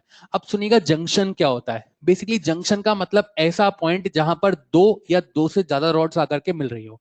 ठीक है, ऐसा पॉइंट जहां पर दो या दो से ज्यादा रॉड्स आकर के मिल रही हो तो उसको हम बोलते हैं जंक्शन पॉइंट। तो अब जंक्शन पॉइंट का टेम्परेचर कैसे निकालते हैं, ध्यान से सुनिएगा। इसे मान लीजिए यहां पर आपको बोला है कि आपके पास यहां पर दो वॉल्स हैं। ठीक है, इस वॉल की थिकनेस है D1, इस वॉल की थिकनेस है D2। ठीक है, यहां पर लिखा हुआ है coefficient of thermal conductivity K1, यहां पर लिखा हुआ है K2। आपको बोला ये टेम्परेचर है T1, ये टेम्परेचर है T2। ठीक है, मैं वेरिएबल फॉर्म में करवा रहा हूं, कल को आपको वैल्यू भी दी जा सकती है। ठीक, तो आप इस पॉइंट को देखें। इस पॉइंट पर क्या आपको दो रॉड्स आकर के मिलती हुई दिखाई दे रही है क्या यार? अरे आना बोलो यार। तो जहां पर दो या दो से ज्यादा रॉड्स आकर के मिल रही हो ऐसे पॉइंट को हम लोग बोलते हैं जंक्शन पॉइंट। क्या बोलते हैं उसको? Junction point. तो आपसे बोल रहा है बताओ इसका टेम्परेचर कितना होगा। बताओ ये रॉड्स कैसी है, आइडेंटिकल है या नॉट आइडेंटिकल?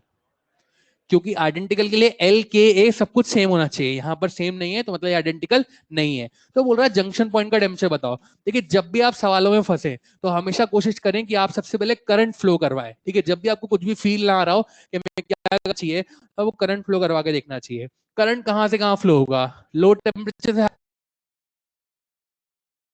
हाई या हाई से लो? सर यहाँ पर कोई हाई लो दिया नहीं हुआ तो मान ले भाई, मान ले T1 बड़ा है T2 क्या है, छोटा है। तो करंट यहाँ से स्टार्ट हुई, यहाँ पर इस पॉइंट पे पहुंची, तो करंट के पास फ्लो होने के लिए ब्रांचेस है या सीधा रास्ता? करंट का टारगेट क्या है? T1 से स्टार्ट होना है और T2 तक पहुंचना है। इस पॉइंट पे पहुंची तो सीधा रास्ता, सीधा रास्ता, तो फिर से करंट सीधी सीधी चली जाएगी। मान ले इधर I1 है, इधर I2 है, I1 I2 आपस में नॉट बराबर या बराबर? बोलना भाई, बराबर। तो I1 बराबर I2। अच्छा आई का फॉर्मूला क्या होता है? क्या डेल्टा टी बाय आर ऐसा होता है क्या यार?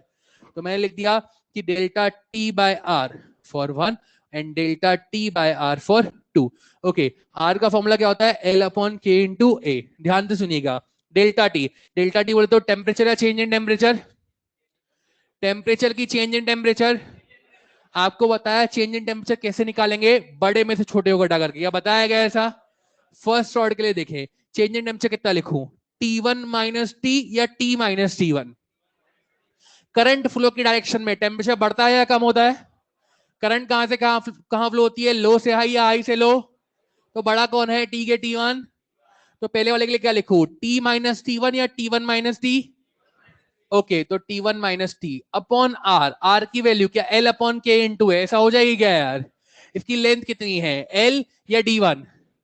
के की K1? क्या एरिया दोनों का क्रॉस सेक्शन सेम दिखाई दे रहा है क्या यार? तो यहाँ पे मैंने मान लिया D1 upon K1 into A. Second वाली रॉड के लिए देख क्या लिखूं, T2 माइनस टी या T माइनस T2? बोलो ना यार, good. T minus T2 upon D2 upon K2 into A. A चला गया। क्या आप लोग क्रॉस मल्टीप्लाई करके टी की वैल्यू निकाल सकते हैं क्या यार? ये तो वेरिएबल फॉर्म में था, क्वेश्चन आपको डेटा भी देगा, ठीक है, वैल्यूज देगा, तो आप वैल्यू सॉल्व करके आराम से निकाल सकते हैं।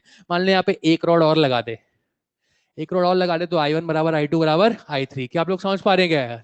That is it. ऐसा सवाल पूछा हुआ है एग्जाम में एक बार। ठीक है, एग्जाम में पता है क्या पूछा गया था? एग्जाम में कॉन्फ़िगरेशन थोड़ा सा चेंज कर दिया, सुनिएगा देखिएगा। एग्जाम में पता है क्या पूछा था?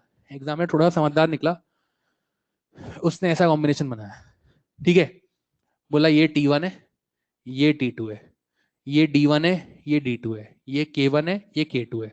तो इस पॉइंट का टेंशन निकालो। देख ये पॉइंट जहां पर दो रॉड आके मिल रही हैं, ठीक है, तो जंक्शन पॉइंट हो गया, इसका टेंशन निकालना है। पता है कौन सा कॉम्बिनेशन है? पैरेलल की सीरीज। ये सीरीज है, जनता इसको देख के बोलती है पैरेलल है, ऐसा नहीं है। हम देख के नहीं बताएंगे, हम कैसे बताएंगे? करंट से बताएंगे। आप देखिए करंट फ्लो करवा के देखें हाई एंड से लो एंड। ठीक है, T1 हाई मान लीजिए, T2 लो मान लीजिए, ऐसे करंट फ्लो करवाए, दोनों में करंट क्या दिखाई दे रही है, अलग अलग या सेम? तो मतलब सीरीज कॉम्बिनेशन। आप लोग समझ पा रहे हैं क्या यार? एग्जैक्टली ये सवाल पूछा था, एग्जाम में पूछा हुआ सवाल है, बस उसने ऐसे करके पूछ लिया, हम लोग उसको ऐसे कर रहे हैं, दोनों बात क्या है, सेम। क्या आप लोग समझ पा रहे हैं क्या यार? तो इस तरीके से आप सवाल को कर सकते हैं। ठीक, लिख लीजिए, फिर थोड़ा सा पैटर्न बदलते हैं।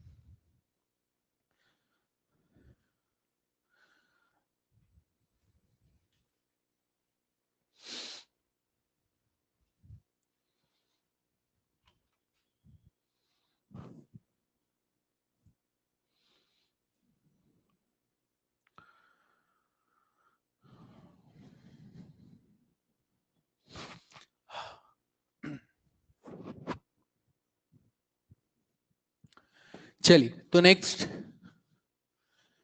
अब बेसिकली हम शेप बदल रहे हैं। कैसे बदल रहे हैं ध्यान से सुनिएगा। एग्जामिनर आपको ऐसा शेप दे सकता है, ठीक है, वाई शेप, ठीक।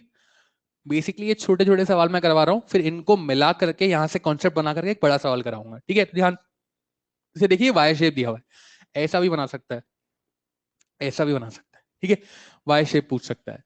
तो इसमें क्या पूछेगा, ध्यान से देखिएगा। तो यहां पर बोल दिया इस पॉइंट का टेम्परेचर है 80, इस पॉइंट का टेम्परेचर है 70 और यहाँ का टेम्परेचर दे दिया 50। इस पॉइंट को देखें, यहाँ पर कितनी रॉड में आके मिल रही है, 1 2 या 3, बोलो। तो 3 रॉड आकर के मिल रही है। तो यहाँ पर जंक्शन पॉइंट है, आपसे बोला जंक्शन पॉइंट का टेम्परेचर कितना होगा, टी आपसे पूछा है, ठीक है। अब ध्यान से सुनिएगा कि यहाँ पर अब हम इस पॉइंट का टेम्परेचर कैसे निकालें। पहले एग्जामिनर ने आपको एक इंफॉर्मेशन और दी है, क्या, ये रॉड्स जो है वो आइडेंटिकल है, आइडेंटिकल रॉड्स है, ठीक। अब देखिए हम लोग सबसे पहले क्या करते हैं, मैंने आपको कहा जब भी आपको सवाल में दिक्कत है, आपको पहला टास्क क्या करना है, करंट फ्लो करवा के देखनी है। सर करंट का फ्लो कहां से कहां होता है, हाई एंड से लो एंड। तो सर यहां पर मुझे क्या पता कौन बड़ा है कौन छोटा है, क्यों, कैसे नहीं पता, कि सर देखो ना, यहां पर टी है, टी की वैल्यू तो हमको पता ही नहीं है।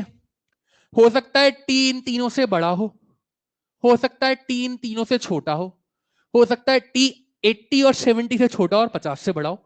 ऐसे हो सकता है, कोई भी पॉसिबिलिटी हो सकती है, मेरे को थोड़ा पता है। तो भाई तू ऐसा कर, मान ले। सर क्या मान लूं, जो तेरा मन करे मान ले। सर मेरा मन करे मतलब, तू चाहे तो ऐसा मान ले कि टी तीनों से छोटा है, तू चाहे तो ऐसा मान ले टी तीनों से बड़ा है, और तू चाहे तो ऐसा मान ले कि टी 80 और 70 से छोटा और 50 से बड़ा है। सर कुछ भी मान सकता हूं, हाँ मान सकता हूं। सर आंसर सेम आएगा, बिल्कुल सेम आएगा, कोई फर्क नहीं पड़ेगा, जैसे तेरा मन करे तू मान ले। बस एक बार जो तूने अजम्पशन कर लिया, लास्ट तक उस अजम्पशन पे स्टिक रहना है, फिर बदलना नहीं है बीच में। एक बार जो स्टार्टिंग में मान लिया ना, वो उस पर स्टिक रहना है, फिर उससे नहीं बदलना। सर कैसे, थोड़ी देर के लिए मैं मान रहा हूं कि टी 80 और 70 से छोटा है और 50 से बड़ा है। एक बार मैं इससे आंसर निकाल के दिखाऊंगा, फिर तू जैसे बोलेगा वैसे भी आंसर निकाल के दिखाऊंगा, दोनों केस में आंसर सेम आएगा, ठीक है। चल ध्यान से देख, तो मैंने मान लिया कि टी जो है वो 80 और 70 से क्या है, छोटा है, और 50 से क्या है, बड़ा है, ठीक है, ऐसा मैं मान के चल रहा हूं। तो करंट का फ्लो कहां से कहां होता है, हाई टेम्परेचर से लो टेम्परेचर। तो टी जो है वो 80 और 70 से छोटा है, तो करंट का फ्लो कहां से कहां होगा, टी से 80 या 80 से टी, बोलना यार, फिर 70 से टी, और फिर टी से 50, ठीक है। मैंने मान लिया ये करंट I1 है, ये करंट I2 है, और ये करंट I3 है, ठीक। अब एक थे किरचॉफ, किरचॉफ नाम के साइंटिस्ट ने क्या बोला कि किसी भी जंक्शन के लिए नेट आने वाली करंट बराबर नेट जाने वाली करंट। इस जंक्शन पे कौन आ रहा है, I1 और I2, और जा कौन रहा है, I3। तो नेट आने वाली करंट बराबर नेट जाने वाली करंट। या फिर हम ऐसा भी बोल सकते हैं कि I1 plus I2 minus I3 बराबर 0। कैसे पढ़ते हैं इसको, at any junction algebraic sum of all the current is equal to 0। मैंने आने वाली करंट को पॉजिटिव लिया है और जाने वाली करंट को नेगेटिव लिया है। तुम चाहे तो आने वाली करंट को नेगेटिव ले सकते हो, जाने वाली को पॉजिटिव ले सकते हो, कोई फर्क नहीं पड़ता। अब ध्यान से सुने कि मैं इस ऊपर वाली इक्वेशन को यूज कर रहा हूं, नीचे वाले को भी यूज कर सकते हैं, एक ही बात है। आई का फॉर्मूला क्या होता है, डेल्टा टी बाय आर। सारी रॉड्स आइडेंटिकल है, मतलब रेजिस्टेंस क्या है, सेम, ओके। अब डेल्टा टी बड़े में छोटे को हटाना है, तूने बड़ा किसको माना है, टी को या एटी को, एटी को। तो डेल्टा टी कितना लिखूंगा, 80 माइनस टी अपॉन आर। मैंने कहा ना एक बार जो मान लिया उस पर स्टिक रहना है। आप फिर टी माइनस 70 या 70 माइनस टी, 70 माइनस टी, तो 70 माइनस टी अपॉन आर। फिर अच्छा बराबर I3, 50 माइनस टी या टी माइनस 50, टी माइनस 50, तो T minus 50 upon R, R R R चला गया। 80 plus 70 150 minus T minus 2t। यहां से देख कितना बना तेरे पास, 150 माइनस 2t बराबर t माइनस 50। ये 2t इधर गया, ये 50 इधर आया, तो 3t बराबर 200, और t कितना है तेरे पास, 200 बाय 3 डिग्री सेंटीग्रेड। क्या आप लोग समझ पा रहे हैं यार। अब इसके अलावा तुम्हारे दिमाग में अगर कोई और कॉम्बिनेशन आता हो तो तुम बता दो, मैं तुम्हें सॉल्व करके बता दूंगा। अगर तुम्हें ऐसा लगता है कि सर मैं टी को सबसे छोटा मानूं या टी को सबसे बड़ा मानूं, तब आंसर अलग आएगा। तुम्हारे मन में जो आता है वो बता दो, मैं तुम्हें सॉल्व करके बता दूंगा। बोलो क्या करें, टी को सबसे बड़ा मान लें, बड़ा मान लें एक बार, कोई दिक्कत नहीं, टी को सबसे बड़ा मान लेते हैं, एक ही तो कैलकुलेशन कर लेंगे। देखो ये 50, ये 80 और ये 70, ये टी है, टी को सबसे बड़ा मानना है, ठीक है। तो करंट का फ्लो ऐसे ऐसे और ऐसे, ठीक है। अब देखो इस जंक्शन के रेस्पेक्ट में ये तीनों करंट आ रही हैं या जा रही हैं, बोलो। जाने वाली करंट को पॉजिटिव मान लेते हैं, अपनी चॉइस है। तो I1 plus I2 plus I3 बराबर 0। I1 ने कितना लिखूंगा, T माइनस 50 या 50 माइनस टी, बोलो। तो T minus 50 upon R। I2 कितना लिखेंगे, 80 माइनस टी या T minus 80, T minus 80 upon R। I3 कितना लिखेंगे, 70 माइनस टी या T माइनस 70, गुड। तो T माइनस 70 अपॉन R बराबर 0। ये R R R कॉमन लोगे तो 0 के पास चला जाएगा। 50, 80 और 70, 200, T plus T plus T, 3t, तो 3t बराबर 200 और t कितना आया 200/3। आप लोग समझ पा रहे हैं क्या यार, तो आप कैसे भी कर सकते हैं। अब क्या इसको लेकर के मैंने एक एक शॉर्ट ट्रैक बना ली। शॉर्ट ट्रैक क्या बना ली, अगर मान लीजिए आपके पास आइडेंटिकल रॉड्स हैं, कंडीशन ये कि सारी रॉड्स आइडेंटिकल होनी चाहिए। अगर मान लीजिए आपके पास ऐसे आइडेंटिकल रॉड्स हैं, ऐसे n आइडेंटिकल रॉड्स हैं, ठीक है, और किसी एक पॉइंट से निकल रही है। इस पॉइंट का टेम्परेचर T1, ये T2, ये T3, ये T4, ये T5, ये T6, ऐसे कहानी चल रही है, ठीक है, बहुत सारी रॉड्स हैं। और ये पॉइंट का टेम्परेचर है T, इस T को बोलते हैं जंक्शन पॉइंट। तो इस T की वैल्यू आप डायरेक्ट लिख सकते हैं, कैसे कि यहाँ पे T equals to what, T1 plus T2 plus T3 and so on divide by n। n क्या है यहाँ पे, number of rod. For example यहाँ पे देखो कितनी रॉड है, 3, तो n की वैल्यू कितनी जाएगी 3। तो T1 plus T2 plus T3 divide by 3, 200/3 direct लिख सकते थे आप। कंडीशन क्या है, सारी रॉड्स क्या होनी चाहिए, आइडेंटिकल। क्या आप लोग समझ पा रहे हैं क्या है, प्रूफ आपके सामने, उसके बाद रिजल्ट लिखा है, ठीक। तो लिख लीजिए प्लीज,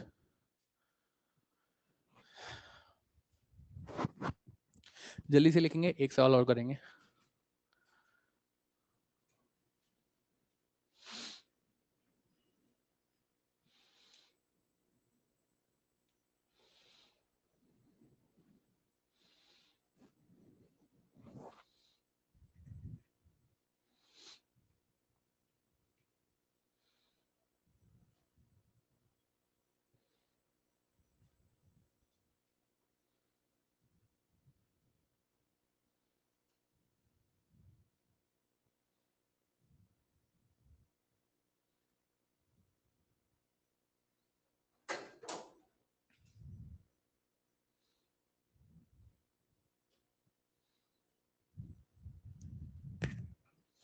चलिए तो नेक्स्ट,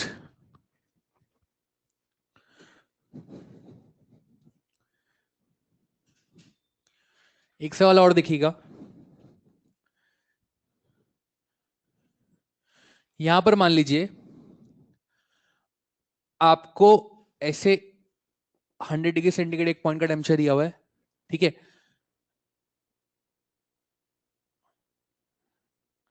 ऐसे रॉड्स बना के दी हुई है, ठीक है। कितनी रॉड है यहाँ पे, 1 2 3 4 5 6, आपको बोला 6 आइडेंटिकल रॉड्स है। आइडेंटिकल रॉड्स मतलब कि सबके लिए क्या सेम है, सबके लिए जो है वो आपके पास रेजिस्टेंस सेम है। इस पॉइंट का टेम्परेचर लिख के दिया हुआ है 100, इस पॉइंट का टेम्परेचर लिख के दिया है 0। इसको नाम दिया है ए बी सी और डी। तुमको बोला है तुम्हें जो है वो ए और सी पॉइंट का टेम्परेचर बताना है, T A and T C आपको बनाना है।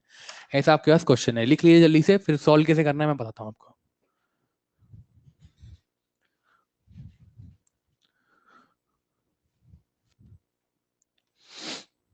आइडेंटिकल रॉड से सारी,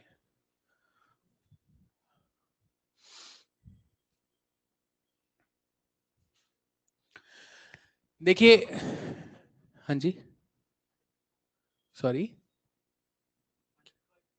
100/, दोनों। बेटा तूने याद तो किया हुआ पर तूने सही याद नहीं किया हुआ। कोई बात नहीं, एक उधर से बोल रहा है 200/3, उसने भी याद तो किया हुआ है पर सही याद नहीं किया। हाँ निकाला हुआ है, सही है बेटा, सही है, तूने ये याद किया हुआ है अच्छे से। हाँ ठीक है, चलिए। ओके ध्यान से देखें सब लोग इधर, देखो लाइक जैसे इन लोगों ने याद किया हुआ है, तो आगे से तुम लोग को भी पता लग जाएगा कैसे करना है इसको। देखिए बड़ा सवाल है, ठीक। तो हम लोग क्या करेंगे, हम लोग यहाँ पे सर्किट को सॉल्व करना सीखेंगे, और फिर सॉल्व करने के बाद हम इसको इतना शॉर्ट कर लेंगे कि अभी यहाँ पर 6 है, मैं 6 की जगह 10 रॉड भी लगा दूं तो भी तुम उस सवाल को इजीली कर सकते हो। 10 की जगह मान लीजिए मैं 14-18 रॉड भी लगा दूं, मतलब प्रॉब्लम क्या है भाई, प्रॉब्लम ये है कि ये बीच वाला जो कॉम्बिनेशन है ना, ये देख के डर लगता है कि यार इसको कैसे सॉल्व करेंगे। हम इसको अभी सिंप्लीफाई करेंगे तो उसके बाद आपको भी पता लग जाएगा कैसे सिंप्लीफाई होगा।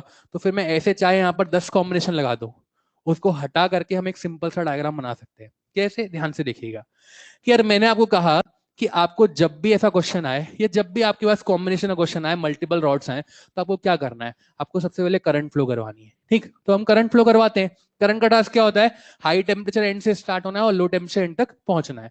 तो मान लीजिए यहाँ से आई करंट स्टार्ट हुई, यहाँ से आई करंट स्टार्ट हुई, जैसे करंट इस पॉइंट पे पहुंचती है तो बताओ इसके पास फ्लो होने के लिए सीधा रास्ता है या ब्रांचेस है, ब्रांचेस। तो करंट सीधी रहेगी या बढ़ जाएगी, बढ़ जाएगी। तो मान लीजिए इधर गई I1 और इधर गई I2, ठीक है। अब देखो जितनी करंट ए बी ब्रांच में जा रही है, क्या उतनी करंट बीसी ब्रांच में जा रही है क्या यार। तो यहां पर ये करंट हो गई I1। जितनी करंट एडी ब्रांच में जा रही है उतनी डीसी में जा रही है, यानी I2, ठीक। और फिर इस पॉइंट पे आकर के I1 I2 मिल गई और यहाँ पे कितनी बन गई I। क्या आप लोग समझ पा रहे हैं क्या यार, अरे हाँ ना बोलो यार। ओके, अब ध्यान से देखेंगे, सबसे पहले इन दोनों रॉड्स में करंट अलग अलग है या सेम, बोलो। मतलब कौन सा कॉम्बिनेशन, पैरेलल की सीरीज। सीरीज कॉम्बिनेशन में आर इक्विवेलेंट कैसे निकालते हैं, R1 प्लस R2। क्या आप लोग समझ पा रहे हैं क्या यार, आई सेड आर इक्विवेलेंट, मैंने के इक्विवेलेंट नहीं बोला है। सीरीज कॉम्बिनेशन में आर इक्विवेलेंट कैसे निकालते हैं, R1 प्लस R2। रॉड्स से आइडेंटिकल है, मतलब रेजिस्टेंस क्या है, सेम। इसके लिए भी आर और इसके लिए भी आर, ये आर प्लस आर कितना हो गया, 2R। नीचे वाले को देख, ये I2 और ये I2, यानी ये भी सीरीज, तो आर प्लस आर, ये भी कितना हो गया, 2R। अब थोड़ा सा सिंप्लीफाई कर रहा हूं, ध्यान से देख, यहां पर 100 डिग्री सेंटीग्रेड, फिर ये आ गया पॉइंट ए और ये आ गया पॉइंट सी। इन दोनों रॉड को हटा करके मैं एक सिंगल रॉड लगा सकता हूं जिसका रेजिस्टेंस कितना है, 2R। सिमिलरली इन दोनों को भी हटा करके मैं एक सिंगल रॉड लगा सकता हूं जिसका रेजिस्टेंस कितना है, 2R। थोड़ा सा फील लेने के लिए हम इसको ऐसे ऐसे बना लेते हैं, रेजिस्टेंस ऐसे बनाते थे बचपन में, ये R,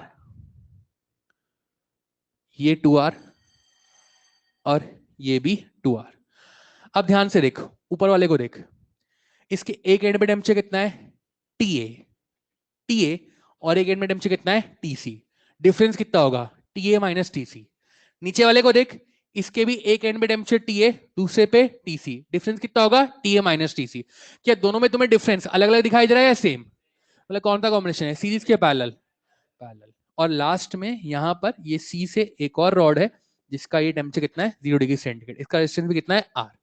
अब देख भाई, ये 2R और 2R आपस में क्या है, पैरेलल। पैरेलल में आर इक्विवेलेंट कैसे निकालते हैं, ध्यान से देखना, R equivalent equals to R1 R2 upon R1 plus R2। R1 कितना है, R की 2R, बोलो। That becomes what, 2R into 2R upon 2R plus 2R। ये कितना बन गया, R।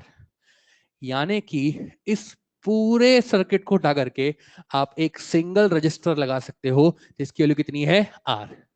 प्रॉब्लम तो यही था ना। अब मान ले ऐसा इसके पड़ोस में एक और लगा दे तो उसका रेजिस्टेंस भी कितना होगा, R। सॉल्व करने पे R ही आएगा। कंडीशन क्या है, आइडेंटिकल होनी चाहिए, आइडेंटिकल नहीं है फिर काम खराब हो जाएगा, है ना। एक और लगा दे फिर कितना बन जाएगा, R। क्या आप लोग समझ पा रहे हैं क्या यार, इस तरीके से आप ऐसे 20 लगा दीजिए। हमको तो उसको हटाकर कितना लगाना है, R। वो जो जिनका आंसर जल्दी आया था उन्होंने यही याद कर रखा था। अब ध्यान से देखें, ये कहानी कैसे बन गई, ये कहानी ऐसे बन गई कि ये एक टेम्परेचर है 100 डिग्री सेंटीग्रेड, फिर R, वो बीच वाले को हटा के कितना लग गया, R, ठीक है। और लास्ट ये भी कितना है, R। ये पॉइंट है C, ये पॉइंट है A और ये पॉइंट है 0 डिग्री सेंटीग्रेड। आपकी एक और क्लास है क्या अभी, आपकी एक और क्लास है, चलिए फिर तो चलते हैं, ठीक है। अब ध्यान से देखें मुझे पता ही था आपकी एक और क्लास है, बस एक मिनट सुन लीजिए। यहां पर देखें कि यहां पर, अब ध्यान से देखें कि ये तीनों कॉम्बिनेशन कैसे हैं, पैरेलल की सीरीज, बोलो। तो सब में करंट क्या होगी, अलग अलग या सेम। तो यहां पर क्या लिखेंगे, देख, ये TA minus 100 upon R equals to ये TC minus TA upon R, और ये कितना हो गया, मतलब सॉरी, ये देखिए करंट का फ्लो कहां से कहां होता है, हाई एंड से लो एंड, तो इसके लिए क्या लिखेंगे 100 minus T A upon R, इसके लिए क्या लिखेंगे T A minus T C upon R, इसके लिए क्या लिखेंगे T C minus 0 upon R. Put up कर लेंगे, सॉल्व कर लेंगे, आंसर आ जाएगा। ठीक है, चलिए लिख लीजिए प्लीज। Thank you.